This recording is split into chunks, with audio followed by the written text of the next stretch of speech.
विंध्यापुर नामक एक सुंदर गांव था। उस गांव में तापमान हमेशा ज्यादा होता था, इसीलिए उस गांव में किसान सारे खेतों में मिर्ची उगाते थे। उसी गांव में सुरेश और राधिका नामक पति पत्नी रहते थे। सुरेश उस गांव में कपास और मिर्ची के ही नहीं बल्कि खजूर भी खेतों में उगाता था, और ये वो उसके पिता से सीखा था।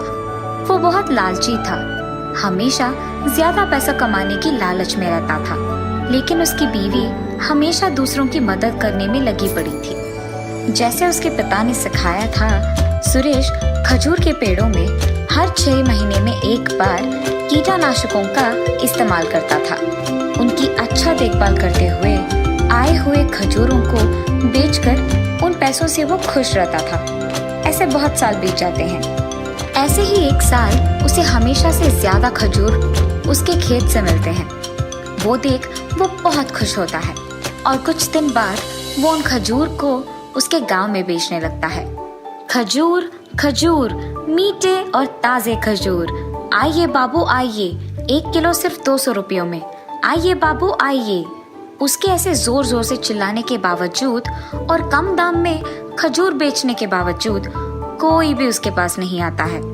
ये देख वो बहुत निराश होता है और अपने आप में सोचता है, बहुत मेहनत करके मैं इन खजूरों को बेच रहा हूँ। इस साल तो पिछले साल से भी ज्यादा आया है, फिर भी कोई भी मुझसे नहीं खरीद रहा है। मैंने तो दाम भी कम कर दिया है, फिर भी कोई नहीं आ रहा है।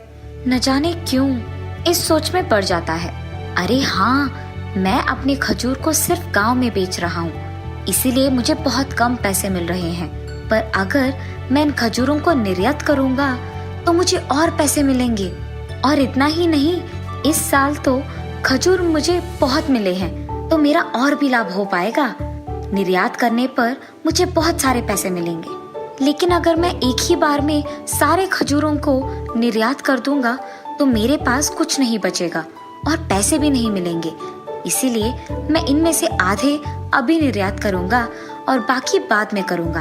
तब तक मुझे आधे के पैसों को संभाल के रखना होगा। ये फैसला करके वो वही करता है, आधे को निर्यात करके बाकी को उसके पास रख लेता है। ऐसे ही वो उस साल उन आधे खजूर को बेचकर आए हुए पैसों से बहुत खुश रहता है। इतने में अचानक कोरोना वायरस नामक एक भयानक व्याधि का फैलना शुरू हो जाता है। इसी कारण डॉक्टर सभी ये कह रहे थे कि सभी को बादाम, पिस्ता और खजूर खाने की बहुत जरूरत है। ये सुनने के बाद सुरेश भगवान का बहुत शुक्रिया अदा करता है, क्योंकि उसने उसके बाकी खजूर को बचा के रखे हैं। अरे यार, अगर मुझे पहले ही पता होता कि अचानक इस साल खजूर के दाम बढ़ जाएंगे तो मैं उस आधे खजूर को भी निर्यात ही नहीं करता था, उनको भी यही रख के उन्हें बहुत ज्यादा दाम में बेचता था। चलो, जो हो गया सो हो गया, उसके बारे में दुख होकर कोई फायदा नहीं है। अब मेरे पास जो खजूर बचे हैं उन्हें मैं बहुत अच्छे दाम में बेचूंगा। हाँ, ये फैसला करके उसकी सोच के मुताबिक ही बाकी खजूर को वो गांव में ले जाकर बेचने लगता है। खजूर खजूर, ताजे खजूर, मीठे खजूर, आइए बाबू आइए, 1 किलो का सिर्फ 500 रुपए, आइए बाबू आइए, जल्दी आइए। उसके ऐसे चिल्लाने पर 1 केजी का 500 रुपए होने के बावजूद सारे उसके पास आकर खजूर खरीदने लगते हैं। जब सुरेश की बीवी राधिका को पता चलता है कि सुरेश इतने दाम में खजूर को बेच रहा है, तो वो उसके पास जाती है और ये कहती है, अरे ये क्या जी, आप हमारे गांव वालों को भी दाम इतना बढ़ाकर बेच रहे हैं, ये तो नाइंसाफी है। ऐसे ही चलता रहा तो कोई आपके पास खजूर खरीद नहीं पाएगा। आप ही को सोचकर इसका दाम कम करना होगा ना। राधिका, मुझे किसी की परवाह नहीं है, मुझे सिर्फ पैसे कमाने हैं, पैसे, इसीलिए मैं इसे ज्यादा दाम पे बेच रहा हूँ। ये कह के सुरेश वहाँ से चले जाता है और फिर ऐसे सोचने लगता है, वैसे भी सभी मेरे पास 500 के किलो खरीद रहे हैं, तो क्यों ना मैं दाम बढ़ा दूं, सभी तो आके खरीदेंगे ही ना।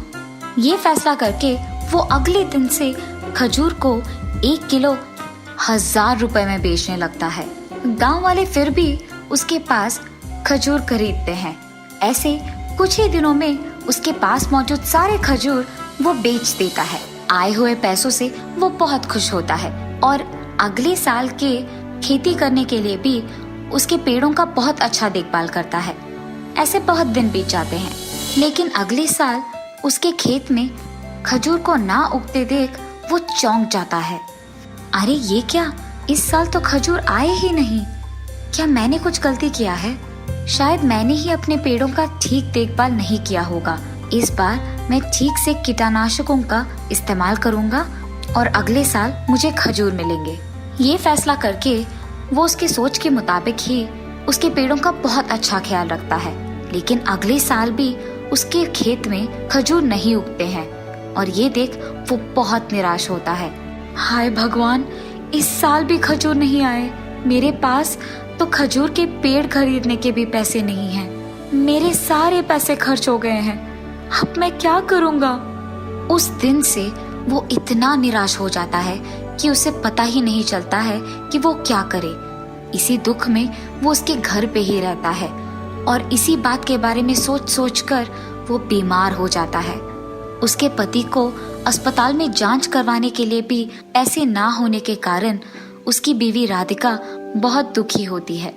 कुछ भी करके मुझे अपने पति का इलाज करवाना होगा और उनका जांच करवाना होगा, मगर मेरे पास कोई भी पैसे नहीं है। मुझे कुछ भी करके पैसे कमाना होगा, लेकिन मैं कौन सा काम करूंगी? मुझे तो सिर्फ मेरे पति के खजूर के पेड़ के बारे में पता है, लेकिन वो पेड़ भी अभी खजूर नहीं दे रहे हैं।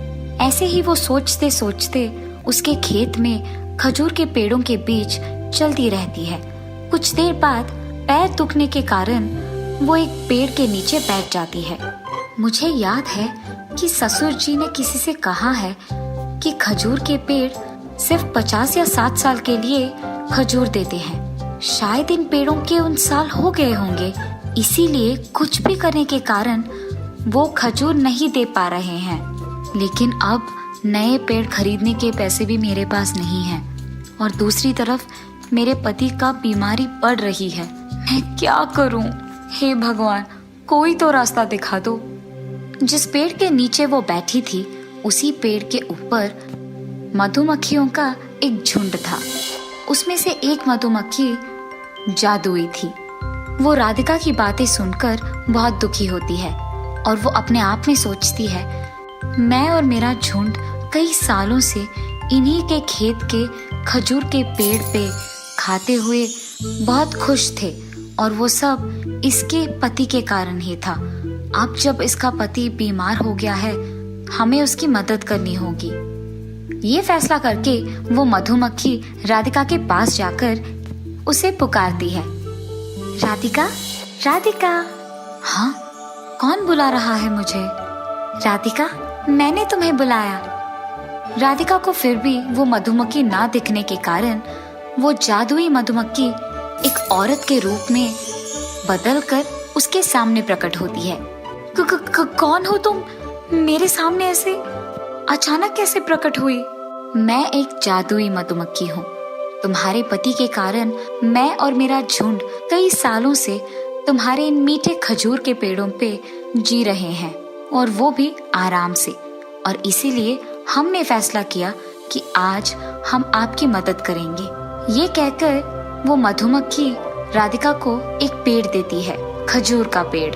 मुझे पता है कि तुम्हारे पति बीमार पड़े हैं और तुम्हारे पास खजूर के पेड़ खरीदने के भी पैसे नहीं हैं, इसलिए मैंने ये तुम्हारे लिए किया है। ये कह के वो औरत राधिका की आंखों के सामने एक जादुई मधुमक्खी का रूप लेकर वहां से गायब हो जाती है। उस मधुमक्खी के गायब हो जाने के तुरंत बाद राधिका उसके दिए हुए पेड़ को उनके खेत में लगाती है और उस पेड़ को पानी देकर वहां से खुशी खुशी चले जाती है। अगले दिन जब वो उस पेड़ को पानी देने के लिए खेत जाती है तो वहां एक बड़े पेड़ को देख वो चौंक जाती है, और इतना ही नहीं, उस पेड़ के सोने के खजूर भी उगते हैं। ये देख वो आश्चर्यचकित हो जाती है। अरे ये क्या, इस पेड़ को लगाने के एक ही दिन में ये इतना बड़ा हो गया और इसके खजूर भी आ गए और ये लग रहे हैं कि सोने के खजूर है। मैं इन्हें एक सोने के दुकान को लेकर एक बार दिखाऊंगी, तब मुझे पता चलेगा कि ये असली सोना है कि नहीं। उसके फैसले के मुताबिक जब वो एक सोने के दुकान जाती है तो वहाँ उसे पता चलता है कि वो सचमुच सोने के खजूर हैं। अरे ये तो सच में सोने के खजूर है माता। ये कहकर वो उन सोने के खजूर के बदले में राधिका को पैसे देता है। राधिका उन पैसों को लेकर खुशी खुशी वहां से उसके घर चली जाती है। घर पहुंचते ही वो उन पैसों को अपने पति को दिखाते हुए जो कुछ भी हुआ उन्हें समझाती है। उन पैसों को देख सुरेश बहुत जल्दी वापस पहले की तरह बन जाता है। उसकी बीमारी चली जाती है। राधिका को बेहद खुशी होती है कि उसके पति को अस्पताल में जांच करवाए बिना ही ठीक हो गए हैं। उसके बाद सुरेश को उसकी गलती का एहसास होता है और वो उसके लालच को छोड़ देता है।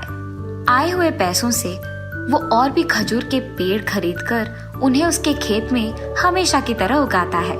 इस बार उसके खेत में आए हुए खजूर को वो अपने गांव वालों को कम दाम में देने लगता है, जैसे उसकी बीवी कहती है, और बाकी के खजूर को वो विदेश को निर्यात भी करता है। और उस सोने के खजूर के पेड़ से आए हुए सोने के खजूर को वो सोने की दुकान में बेचकर उन पैसों को भी अच्छा इस्तेमाल करता था, दूसरों की सहायता करते हुए, और एक बड़े घर खरीदकर सुरेश और राधिका खुशी से जीते हैं।